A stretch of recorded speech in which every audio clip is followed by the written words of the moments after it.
Hola, ¿cómo están? Soy su profesor Percy Palma Huerta y el tema de hoy es ciencia biológica y el origen de la vida. Para entender a la biología tenemos que definirla. Es una ciencia natural que estudia a los seres vivos. Y esta se divide en ramas.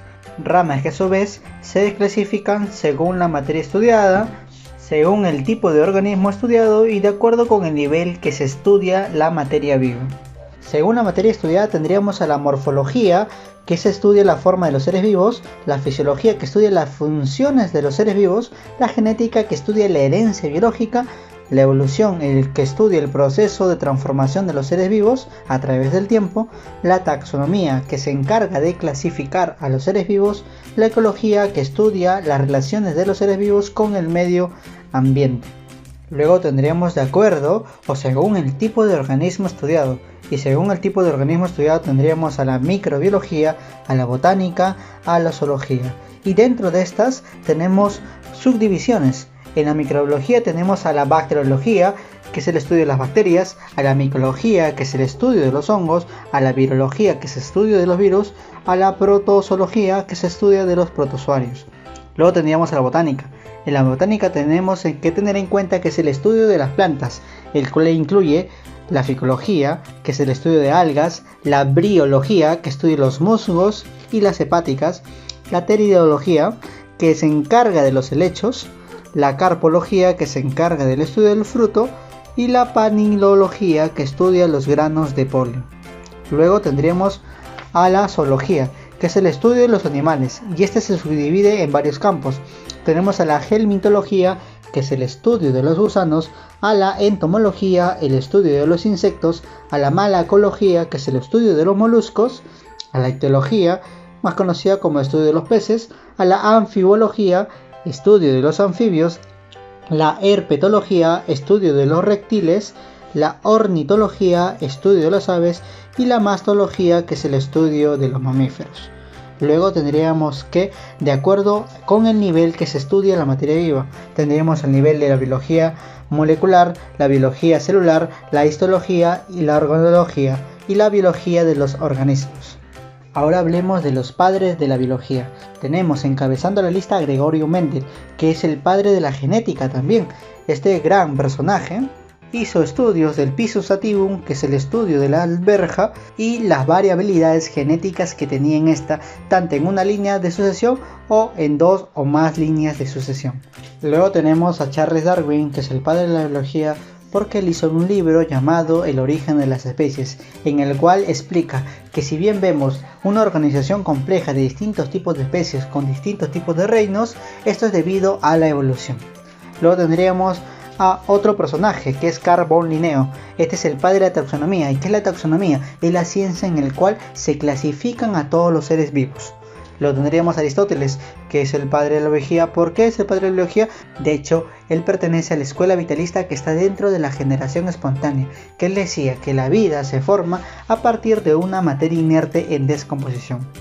Por último tendríamos a Louis Pasteur, que es el padre de la microbiología debido a su proceso de pasteurización, que lo hizo para refutar a la generación espontánea de Aristóteles, el cual usó un matraz el cual prendió fuego y le dio forma de un cuello de cisne para que así no pudiese ingresar ninguna bacteria, ningún microorganismo, y por lo tanto no se contaminó el caldo que tenía dentro de ese matraz. Veamos algunas teorías que explican el origen de la vida.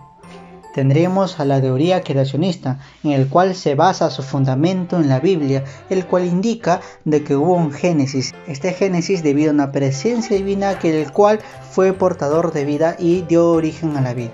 Luego tendríamos a la panspermia. La teoría de la panspermia, cuyo representante vendría a ser el sueco Svan Arrhenius, dice que la vida proviene del espacio exterior por una espora bacteriana que va viajando de planeta en planeta dejando vida a su paso. Veamos una teoría más, teoría cosmogónica o teoría cosmozoica. Esta fue propuesta por el químico sueco Svan Arrhenius.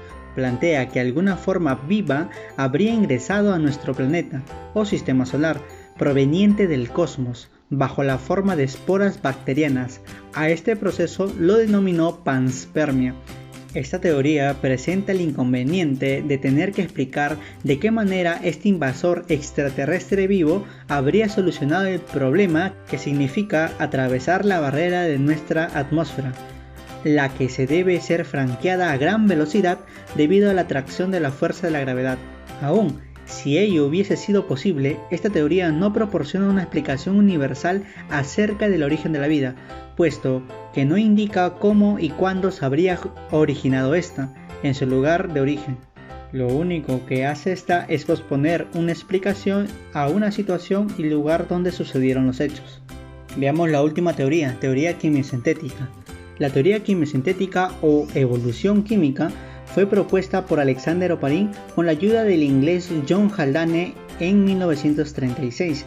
Sostiene que, si bien es cierto que en la actualidad no se puede aceptar la teoría de la generación espontánea de la vida a partir de la materia que no vive, durante el primer millón de años de la historia de la Tierra y bajo las condiciones atmosféricas imperantes, sí pudo iniciarse la síntesis de moléculas orgánicas complejas, las que a través de procesos complejos pudieron generar formas vivas. La teoría de la generación espontánea. Esta teoría fue planteada por los filósofos griegos tales de Mileto y Aristóteles. El primero planteaba de que la vida podría aparecer de la materia inanimada por sí misma, la cual se llamó como materialismo, mientras que el segundo manifestaba que era necesaria la existencia de una fuerza vital. Él lo denominó como entelequía, teoría a la que se denominó vitalismo, y en la que muchos científicos encontraron la respuesta al interrogante del origen de la vida, hasta 1000 años después. Entre otros científicos podemos mencionar a Newton, Descartes y von Helmont. Para sustentar esta teoría, esta hipótesis, se decía por ejemplo que un trozo de carne dejado al aire luego de un tiempo generaba larvas y posteriormente vida, en este caso moscas, con lo cual ellos querían probar y demostrar su teoría. Veamos la teoría de la biogénesis. Los mecanicistas, como así se hacían llamar estos, se desarrollaron de manera paralela a los vitalistas. Ellos estaban convencidos que algo tan complejo como la vida no podía surgir de la materia inerte. Para demostrar su teoría realizaron numerosos experimentos, sobresaliendo los de Redi, Spallanzani y Pasteur. La teoría de la biogénesis podría resumirse de la siguiente manera: la vida solo surge de una forma de una vida anterior. Con lo cual, traduciéndolo, sería que todo ser vivo proviene de otro ser vivo. Entre los representantes de la teoría de la biogénesis que buscaba contradecir la teoría de la generación espontánea estaba Francisco Redi, el cual hizo experimentos, en los cuales utilizó frascos en los que colocó diferentes tipos de carne de serpiente, de pescado, de águila y de buey. Estos los tapó herméticamente y preparó otros frascos con iguales muestras, con las mismas carnes, y los dejó destapados. Quiere decir que 4 frascos tapados y 4 frascos destapados. ¿Qué obtuvo? Que al cabo de poco tiempo las moscas fueron atraídas por la carne dejados en los frascos abiertos, las cuales entraron y dejaron sus huevos, lo que se transformarían en gusanos. Con esto Redi demostró que los gusanos se originaban de las moscas, que eran las larvas de las moscas, y no es que había una fuerza vital que llegase a entrar y generar vida, sino era una mosca generando otra vida. Lo cual sigue su principio, que todo ser vivo proviene de otro ser vivo. Otro representante, más importante aún, viene Louis Pasteur. ¿Qué hizo Louis Pasteur? Al igual que Redi, realizó unos experimentos donde comprobó que los microbios se originaban a partir de otros microorganismos. Para ello utilizó unos matraces con cuello de cisne, donde introdujo un caldo de carne. Lo hirvió para eliminar los microorganismos. Pasado un tiempo, no se observó señal de microorganismos y tampoco de contaminación, por lo cual decidió cortar el frasco de cuello de cisne de uno de los matraces, y al poco tiempo se evidenció que el caldo se descomponía mientras que el otro matraz permanecía intacto. Con esto Pasteur demostró así que los microorganismos tampoco provienen de la generación espontánea. Gracias a Pasteur, la generación espontánea fue desterrada del pensamiento científico, que a partir de entonces solo se acepta que todo ser vivo proviene de otro ser vivo. Bueno muchachos, pasemos a las preguntas de clase. Primera pregunta, nos dice: rama de la biología que estudia las aves. La rama de la biología que estudia las aves es la ornitología. Y se puede acordar cómo, sabiendo que un ornitorrinco es un ave. Por lo tanto, la ciencia que estudia las aves vendría a ser la ornitología. ¿Por qué no es la ictiología? Porque estudia los peces. ¿Por qué no es la helmintología? Porque estudia los gusanos. ¿Por qué no es la botánica? Porque estudia las plantas. ¿Por qué no es la entomología? Porque estudia los insectos. Siguiente pregunta. Pregunta número 2. Nos dicen, ¿quién escribió el libro sobre el origen de las especies y la selección natural? Este personaje es conocido como Charles Darwin, el padre de la evolución. Él indicaba que en su libro, si vemos una organización compleja de los seres vivos, es debido a la evolución y a la adaptación que tuvo cada especie en un determinado tiempo. Siguiente pregunta. Nos dice, ciencia que estudia la herencia. Y la ciencia que estudia la herencia es la genética. De hecho, el padre de la genética vendría a ser Gregorio Mendel. En la genética vamos a estudiar la variabilidad genética de los genes y cromosomas dentro de cada organismo y su descendencia. ¿Por qué no la taxonomía? Porque la taxonomía sirve para clasificar a los seres vivos. ¿Por qué no la bacteriología? Porque la bacteriología es el estudio de las bacterias. ¿Por qué no es la parasitología? Porque es el estudio de los parásitos. La ornitología, como lo habíamos dicho anteriormente, es el estudio de las aves, y la genética es la ciencia que estudia la herencia. Siguiente pregunta. Pregunta número 4. El origen creacionista del hombre, según la Biblia, es un caso de... Nos dan las alternativas: teoría cosmozoica, teoría bioquímica, la teoría de la biogénesis, teoría de la generación espontánea y las corrientes mecanicistas. Ninguna de estas es la alternativa. Hay un error del libro. La teoría de origen creacionista, pues obviamente es la teoría creacionista, la que indica que hubo un ser supremo el cual dio vida. La teoría cosmozoica no es, porque la teoría cosmozoica plantea que la vida viene del espacio exterior como bacterias y meteoritos.